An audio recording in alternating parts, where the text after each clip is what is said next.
गुरु कृपांजन पायो मेरो भाई, राम बिना कछु जानत नाही।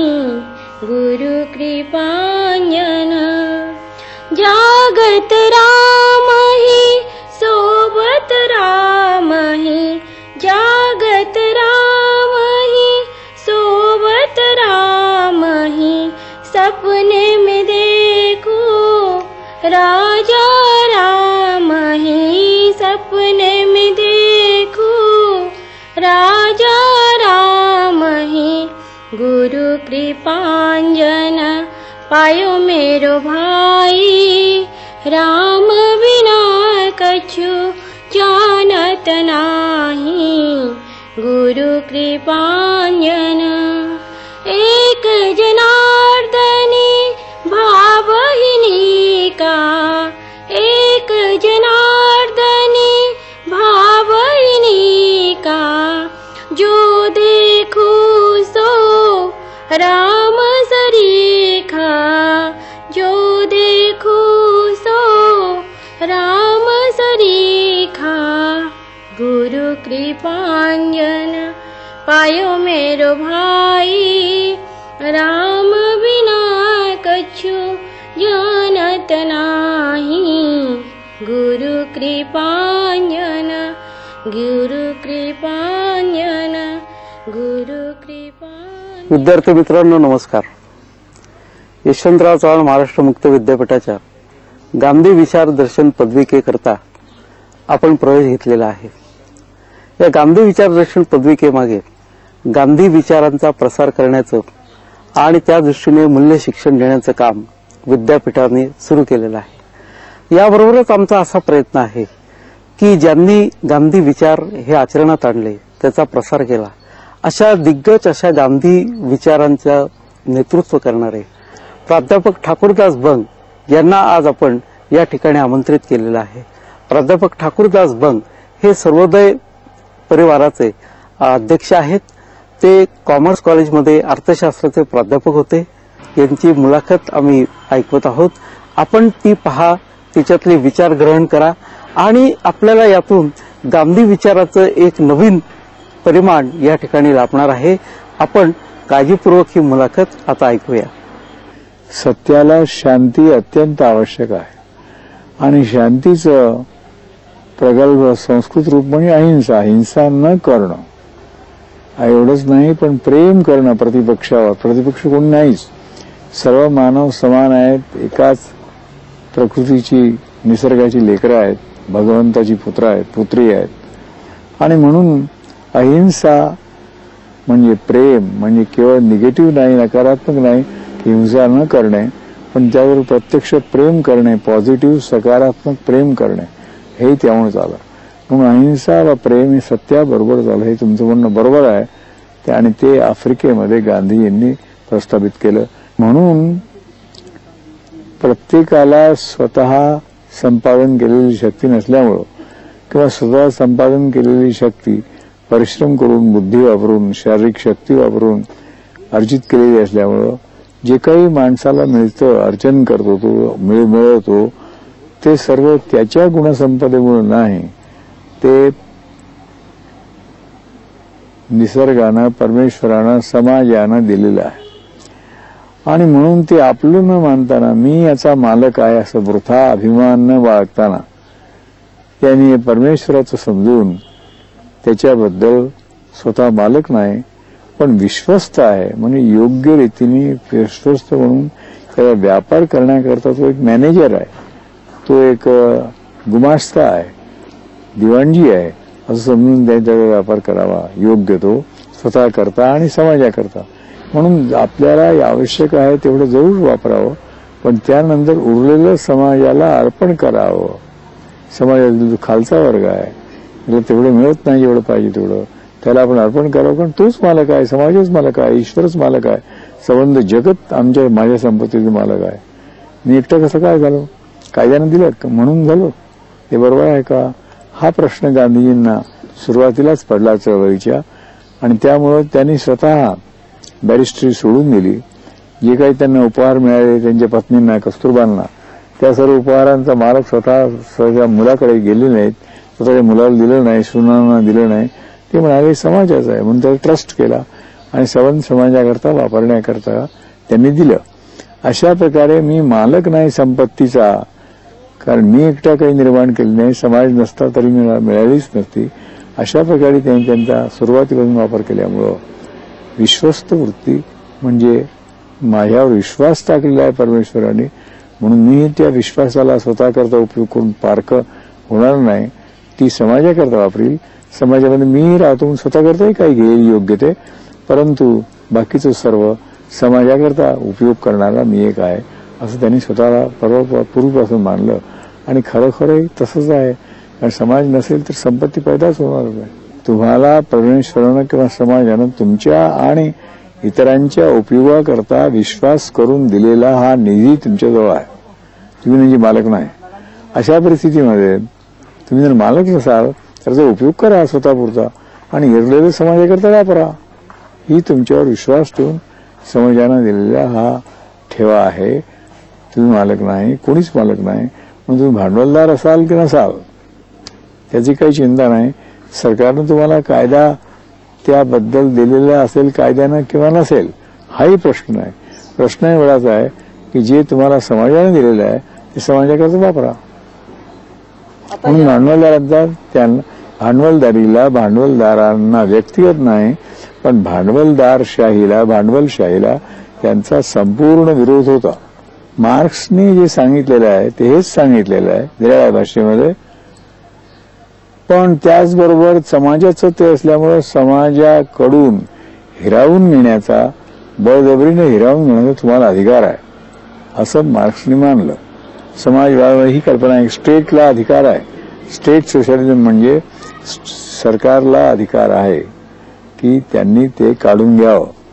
गांधींचं म्हणणं होतं की सरकार काढो वा न काढो, ते योग्य असो वा नसो, तुम्हाला तुमच्या भावाला, बहिणीला, संपत्तीवानाला कापण्याचा अधिकार नाही, जबरदस्तीने त्याच्याकडून काढून घेण्याचा अधिकार नाही. आणि म्हणून तुम्ही त्याचं मन वळवलं पाहिजे, त्याला तयार केला पाहिजे मानसिक दृष्ट्या की तू मालकच नाही. तू मालक कुठून आला? तुला जर मजूर भेटले नाहीत, कोणी खरीददार तुझ्या वस्तू करता भेटलं नाही, तर तू मालक केव्हापासून झाला? कसा होईल तू मालक? म्हणून जे त्याचं नाहीच त्याची जाणीव त्याला करून देणं तर्काद्वारा, प्रसंगी त्याच्याशी नॉन कोऑपरेशन म्हणजे असहकार करून, एवढंच फक्त तुझ्या हाती आहे.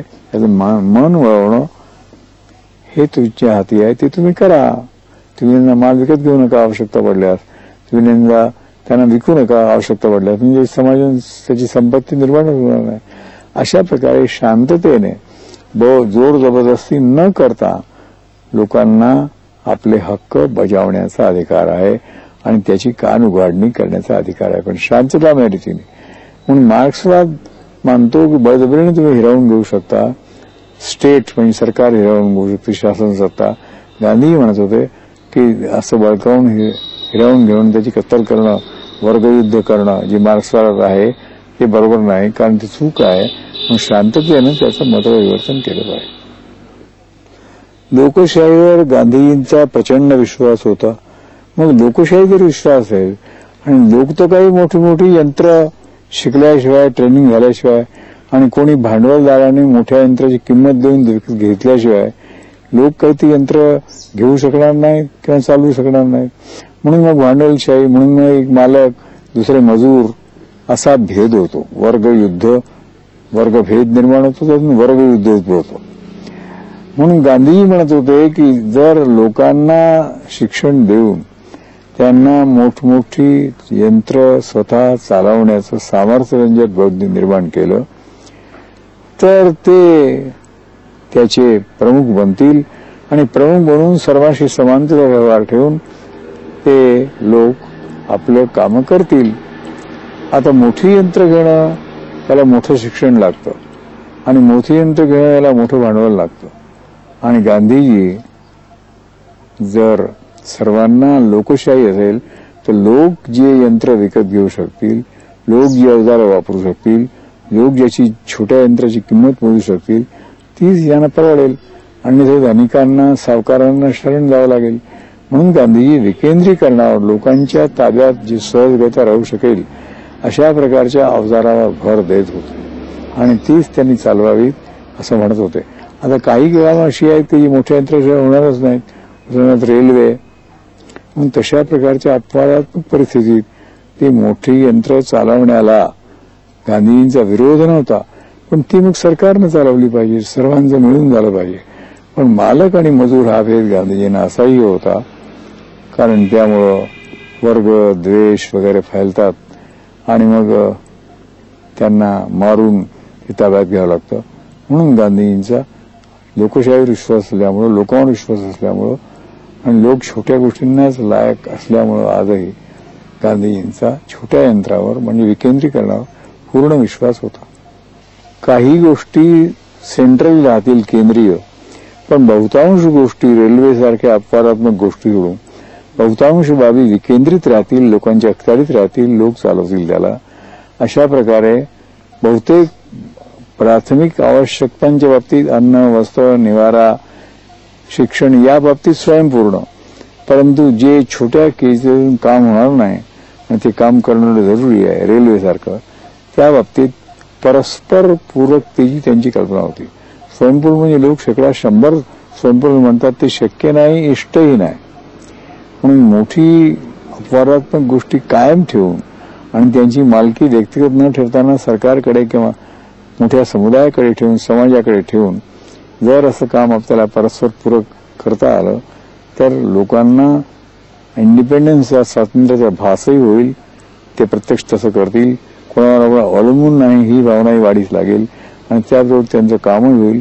अशा प्रकारे एक लवचिक स्वयंपूर्णता आणि मोठी यंत्र चालवण्याकरता लागणारी समाजाची व्यवस्था, सरकारची व्यवस्था, अशा प्रकारे एक संमिश्र स्वरूपाचं गांधीजींनी समाजाची कल्पना केली होती. त्यामध्ये जर मोठ्या गोष्टींचं आपण लक्ष ठेवलं तर मग स्वयंपूर्णता आणि परस्परावलंबित्व म्हणजे व्यक्तिगत अवलंबन आणि परस्परावलंबन या दोहोंचा मिळून एक समन्वित समाज बनतो. गांधीजींची कोणती कल्पना एकांगी नव्हती, एकांडी नव्हती.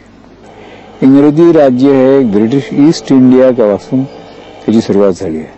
ही व्यापारी कंपनी होती, ट्रेडिंग कंपनी होती. आणि ट्रेड कशा करीत होते? प्रारंभी ते व्यापार करीत होते. इथून कापूस खरेदी करावा आणि कापसाला, रुईला इंग्लंडमध्ये नेऊन मँचेस्टरमध्ये गिरण्यामध्ये कापड तयार करावं आणि ते नंतर पुन्हा भारतात आणून जहाजांनी, त्यावेळेला विमानं नव्हती, जहाजांनी आणून ते भारताला विकावं आणि त्यातून जो नफा मिळेल तो नफा आपण आपल्या व्यापाराच्या वाढीकरता आणि राज्य संपादन करण्याकरता वापरावा, अशा रीतीने ईस्ट इंडिया कंपनीचं ब्रिटिश राज्य, ब्रिटिश एम्पायर बनलं. म्हणून सुरुवातीला त्यांनी भारताला, स्वयंपूर्ण भारताला, उत्तमात उत्तम कपडे उत्पन्न करणाऱ्या भारताला परवश केलं. त्यामुळे गांधीजींनी चरखा व खादी याची कल्पना उचलून धरली. सामान्य माणूस काही गिरणीचा मालक होऊ शकत नाही, गिरणी चालवू शकत नाही, पण घरोघर बाया चरखा काढतच होत्या. स्त्री आणि पुरुष भारताचे काही नग्न नव्हते ब्रिटिश येण्यापूर्वी. म्हणून अन्न शेती होतीच, अन्न आणि वस्त्र या बाबतीत स्वावलंबन मुख्य गरजा आहेत. करत राहायचं लोकांजवळ आणि म्हणून या बाबतीत स्वावलंबन आणि तो चरख्याद्वारेच होईल. म्हणून चरखा आणि खादी याचं महत्व. त्यामुळे एका वर्षी गांधीजींच्या चळवळीने 60 कोटींचा परदेशी व्यापार, त्यावेळेचे 60 कोटी म्हणजे आजचे 6000 कोटी, कारण 100 पट किमती वाढलेल्या आहेत. 6000 कोटी इंग्लंडचे त्यांनी कमावू दिलं नाही. त्यामुळं इंग्लंडचे 6000 कोटी म्हणजे धडाधड मँचेस्टरच्या मिल बंद पडल्या, कारण मागणीच नाही. भारतात कापड खपतच नाही. लोक आपलं कापड पुष्कळांशी कातून देत आहेत, विणत आहेत, विणकरी होतीच देतं. म्हणून असहकार आणि बहिष्कार या चळवळीला, विदेशी कापडाच्या चळवळीला, बहिष्काराच्या चळवळीला मोठा अर्थ प्राप्त झाला आणि ते एक स्वराज्य आणण्याचं शस्त्र बनलं. त्यामुळे गांधींचा चरखा आणि खादी यावर जोर होता. शिवाय ते स्वयंपूर्णता होतेच, कारण इंग्लंडमध्ये कोणत्याही व्यवसायावर अवलंबून नाही. इंग्लंडचा सर्व नफा गेला. इंग्लंडचा बहुतांश नफा कापडाच्या धंद्यातला बुडाला. तसंच इतर बाबतीत. म्हणून हस्त, ग्रामोद्योग, गौ उद्योग, हस्तोद्योग आणि विकेंद्रीकरण याच्यावर गांधीजींचा सुरुवातीपासून जोर राहिला आणि स्वराज्यामध्येही आवश्यक आहे, कपडा तर लागेलच, गिरणी मालकाला कशाला सरण द्यावं, अशा प्रकारे त्यांची विचारसरणी असल्यामुळं आणि लोकशाहीला ती पूरक असल्यामुळं, पोषक असल्यामुळं ती विचारसरणी आणि त्यानुसार बनलेलं स्वराज्य हेच खरं स्वराज्य आहे. गोऱ्या लोकांना हाकलणं राज्यसत्तेतून हे केवळ बाह्य लक्षण झालं, पण इतरदेशीयांच्या हाती, हिंदुस्थानीयांच्या हाती कारभार येणं हे खरं लक्षण आहे. आणि ते तेव्हाच होईल राजकीय स्वराज्यानंतर, जेव्हा लोक आर्थिक बाबतीत स्वावलंबी होतील, विकेंद्रित होतील आणि खेड्याखेड्यामधून अन्न तर पैदा होतच होतं, त्याचबरोबर पूर्वीप्रमाणे शस्त्रही पैदा होऊ लागेल. अर्थशास्त्राची महात्मा गांधींची कल्पना ही आहे की न्हावी, शेतकरी आणि भंगी असे 3 जाती, समजा 3 धंदे करणारे, या सर्वांनी आपल्या वाट्यास आलेलं कर्तव्य करावं, पण त्यांचं वेतन समान असावं. कोणाला शरीरश्रम करणाऱ्याला जास्त भाकर लागत असेल, ज्याला भाकरी करता पैसा द्या, जास्त तुला हरकत नाही. किंवा प्रोफेसरला पुस्तकं विकत घ्यायची असतील वाचनाकरता, बुद्धी विकास करण्याकरता, तर त्याला पुस्तकाकरता पैसे द्या, मग थोडीशी विविधता राहील, पण ती विविधता 5 बोटामध्ये एवढा फरक आहे तेवढी असली पाहिजे. मग किंवा 1 ते 10 असली पाहिजे, 10 पासून जास्त विषमता समाजात नको. आज काय आहे, आज गडगंज संपत्ती मिळवण्याकरता लोक वाढत आहेत, संख्या त्यांची वाढत आहे आणि श्रीमंती वाढत आहे, ठीक आहे. पण त्याचबरोबर इकडे लोक अनेक कोट्यावधी कष्ट करणारे लोक आत्महत्या करीत आहेत. शेतकऱ्यांची आत्महत्या या भागात जास्त आहे, देशाच्या अनेक भागात आहे, जगाच्या अनेक भागात आहे. पण हे बरोबर आहे की इतकी विषमता, लाखपट, 10 लाख पट, 10,000 पट विषमता बरोबर आहे का? त्यामुळे समाज बनू शकतो का? 5 बोटं माझी मी करू शकतो, याची मूठ बांधू शकतो, पण त्याचबरोबर अंगठ्यामध्ये आणि मधल्या बोटामध्ये 1.25 पटीचा फरक आहे. हा फरक जर 10 पट झाला तर मी मूठ आवळू शकणार नाही, म्हणून काहीच काम करू शकणार नाही. समाजामध्ये विविधता असेल म्हणून थोडं कमी जास्त होईल. प्रत्येकात शक्ती बरोबर नसते एकसारखी, पण कमी जास्त म्हणजे किती कमी जास्त, अशा प्रकारचं स्वराज्य, अशा प्रकारची आर्थिक पद्धती नव्हती. म्हणून याला गांधी अनर्थशास्त्र म्हणत होते. आज जे चालू आहे ते अनर्थशास्त्र आहे की लक्षावधी लोक श्रीमंत आहेत, पण हजारो लोक, शेकडो लोक मरत आहेत. हा कोणता समाज आहे? किंवा कोट्यावधी लोक गरीब आहेत, हा कोणता समाज आहे? म्हणून हे याला ते अनर्थशास्त्र म्हणत होते. माझं मत हे आहे की गांधीजींनी म्हटलं होतं आज जे चालू आहे ते अनर्थशास्त्र आहे. साचून स्वराज्य, गुजरातीत त्यांनी म्हटलेलं आहे की खरं स्वराज्य, खरं स्वराज्य हे इतकी विषमतेचं स्वराज्य असणार नाही, असू नये. कारण आपली गावं बिचिराख होत आहेत, गरिबांची घरं, गरिबांच्या वस्त्या बिचिराख होत आहेत आणि श्रीमंतांचे बंगल्यावर बंगले उठत आहेत. त्यांना न परिश्रम केल्यामुळं लठ्ठपणाचा रोग झालेला आहे आणि यांना गरिबांना परिश्रम करून न पचवता आलेला आहे, मुळे क्षयाचा रोग झालेला आहे. आणि दोन्ही रोगी आहेत. असं कशाला? हा काही समाज नाही, हे कुटुंब नाही. म्हणून भारताचं एक कुटुंब बनवावं आणि त्यामध्ये विविधता राहील, पण आर्थिक विषमता तोलामोलाची असावी, मर्यादित असावी, अशा प्रकारे त्यांचं स्वप्न होतं. गांधीजींची भूमिका ही होती की सर्वांना ईश्वरी संकल्पना मौजूद आहे. जो ईश्वरावर विश्वास ठेवत नाही, राम असो, अल्लाह असो, बुद्ध असो, आणखी कोणी असो, त्याचाही कोणत्या तरी आपल्यापेक्षा भिन्न अचाट शक्तीवर विश्वास किंवा आस्था असते. अशा या परमशक्तीवर विश्वास ठेवणारे लोक नावानं जरी भिन्न असतील तरीही ते सर्व एकच आहेत, एकाच प्रेरणेचे स्रोत आहेत. त्यामुळे त्यांच्यामध्ये भिन्नता असली म्हणजे बरं वाटतं. विविधता ही चांगली असते. विविधता नेहमीच परस्परांना मारक असते असं नाही. विविधता पोषकही होऊ शकते. सर्व प्रकारची फुलं असली ज्या बगीच्यामध्ये, तो बगीचा मोहक वाटतो. एकाच प्रकारची फुलं असली तर माणसाला कंटाळा येतो. तेच मानवांच्या बाबतीत आहे. म्हणून भिन्न भिन्न धर्म, भिन्न भिन्न चालीरीती, भिन्न भिन्न पंथ, भिन्न भिन्न मतप्रवाह हे परस्परांना पोषक असले पाहिजेत आणि पोषक होऊ शकतात. इंग्रज येण्यापूर्वी हिंदू मुसलमानामध्ये अशा प्रकारचे दंगे नव्हते. जरी भिन्न भिन्न होते तरी आजही हिंदूमध्येही भिन्न भिन्न प्रकारचे पंथ आहेत. कुठे शीख पंथ आहे, कुठे बुद्ध आहेत, कुठं हिंदू आहेत, कुठं आणखी कोणते पंथ आहे. या सर्वांमध्ये सामंजस्य असलं पाहिजे. जेवणामध्ये केवळ आपण भातच खाल्ला किंवा गव्हाच्या पोळ्याच खाल्ल्या किंवा भाकरच खाल्ली आणि विविध भाज्या विविध फळं नसली तर ते काही जेवण रुचकर आहे पोषक आहे असं नाही. उलट एकच प्रकारचं अन्न खाल्ल्यामुळे रोगही होऊ शकतात. आणि म्हणून भिन्नता विविधता म्हणजे भांडण आणि युद्ध आणि कॉन्फ्लिक्ट विरोध असं समीकरण ठेवणं बरोबर नाही. कारण ही सर्व ईश्वराचेच पुत्र आहेत, एकाच देशाचे नागरिक आहेत, सर्व एकाच भारत मातेचे पुत्र आहेत. तर मग नावं भिन्न भिन्न असली, चालीरीती भिन्न भिन्न असल्या त्यामुळे काही बिघडत नाही.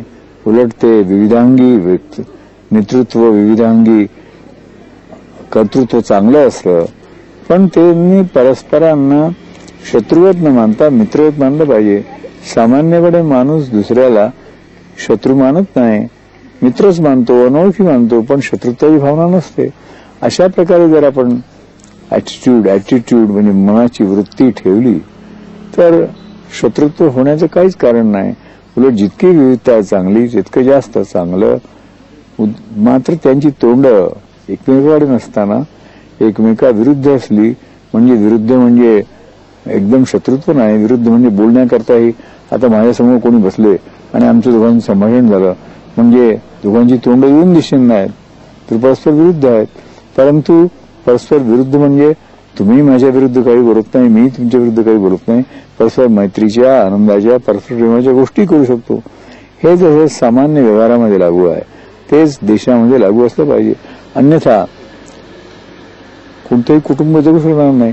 कुटुंबामध्ये मुलगा असतो लहान वयाचा, नातू असतो फारच छोटा, कमी जास्त बुद्धीने शक्तीने असतातच, त्यांच्या कमी जास्त गरजा असतात. पण त्या सर्वांना सांभाळूनच कुटुंब बनतं. वृद्धांना आपलं कर्तव्य केलं पाहिजे, तरुणांना आपलं कर्तव्य केलं पाहिजे, मुलांना आपलं कर्तव्य केलं पाहिजे. असं परस्परांच्या कर्तव्याची सांगड घालूनच एक कुटुंब बनतं.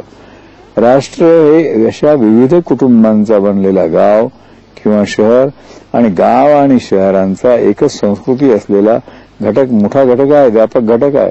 त्यामुळे राष्ट्रामध्ये विविधता असली म्हणजे चांगलं असून परस्पर पोषक असून ते समाजाला देशाला समृद्ध करतं राष्ट्राला.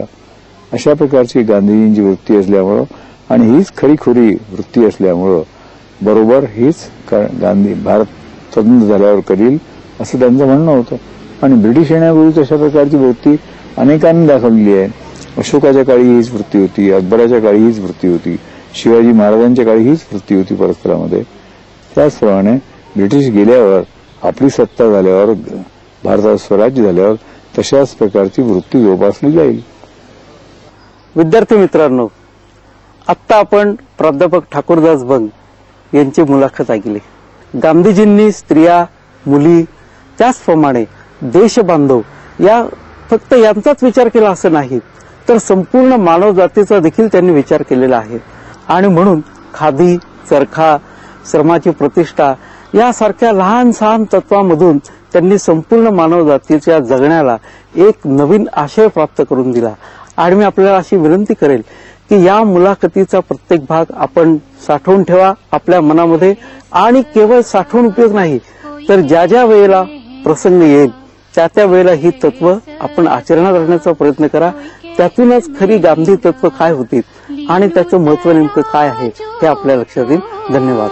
माई मैंने गोविंद लीनू मोर, गोविंद लीनू मोर, माई मैंने गोविंद लीनू मोर. कोई कहे घर में, कोई कहे वन में, कोई कहे घर में, कोई कहे वन में, राधा के संग